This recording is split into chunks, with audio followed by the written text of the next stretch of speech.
dilim ng gabi, may apo. Isang mapagpalang araw, mga kapamilya, habang nakarating sa ospital si Mang Rudy matapos tamaan ng bala. Halos mawala na ng pag-asa si Aling Betchay. Hindi niya mapigilan ang pagluha habang iniisip ano nila maipapagamot si Mang Rudy, gayong wala silang sapat na pera. Ramdam na ramdam niya ang bigat ng kahirapan. Ang masakit na katotohanan, kahit gusto mong iligtas ang mahal mo sa buhay, minsan ay kapos ka sa kakayahang gawing iyon. Napatanong ang isa nila sa kasamahan kung saan kaya kukuha ng malaking halaga si Gabo. Ngunit buo ang paniniwala ni Aling Betchay na hindi susuko si Gabo.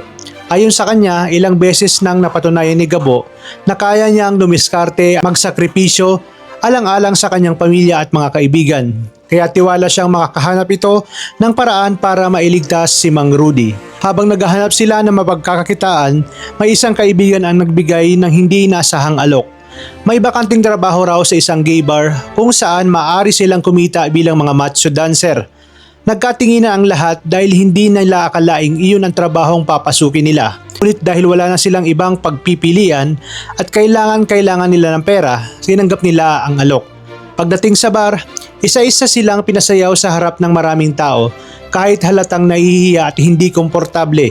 Tinis nila ang lahat dahil mas mahalaga ang buhay ni Mang Rudy kaysa sa kanilang hiya.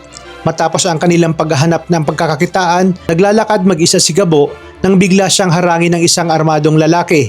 Agad siyang tinutukan ng baril at sinabing matagal na siyang minamatyagan.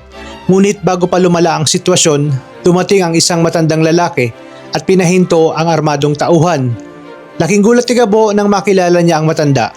Si Tatang pala ang taong tumulong sa kanyang makalaya noon sa kulungan. Hindi niya inaasahang muli silang magkikita. Ipinaliwanag ni Tatang na wala silang masamang balak.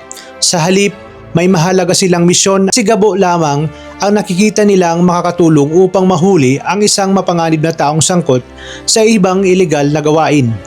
Ang hindi alam ni Gabo, ang target na tinutukoy ni Tatang ay siya ring pinaghahandaan ng operasyon ni Sam. Hindi nila namamalayan, iisa na pala ang taong kanilang hinahabol.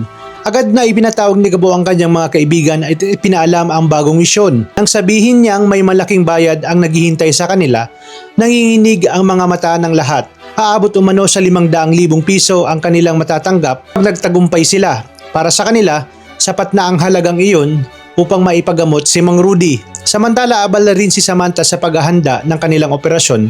Determinado rin siyang madakip ang parehong target upang tuluyan ng matigil ang mga iligal nitong gawain. Habang nagmamadaling puntahan ni Gabo ang kanilang pakay, hindi niya namalayang paparating na din si Samantha. Sa pagmamadali ng dalawa, malakas silang nagkabanggaan dahilan upang matumba itong si Gabo.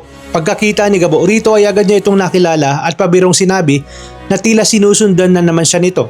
Lalong uminit ang ulo ni Samantha dahil sariwa pa rin sa kanyang alaala ang insidente ng sapilitang paghalik ni Gabo. Dahil dito ay mabilis na nauwi sa mainitang sagutan ang dalawa. Nang muli na namang nagbiro si Gabo at tinanong kung gusto na naman bang halik ni Samantha, hindi na ito nagdalawang isip at agad siyang sinuntok. Ngunit mabilis namang nakaiwas si Gabo at hinawakan ang kamay habang nakangiting lalo pa siyang inaasar.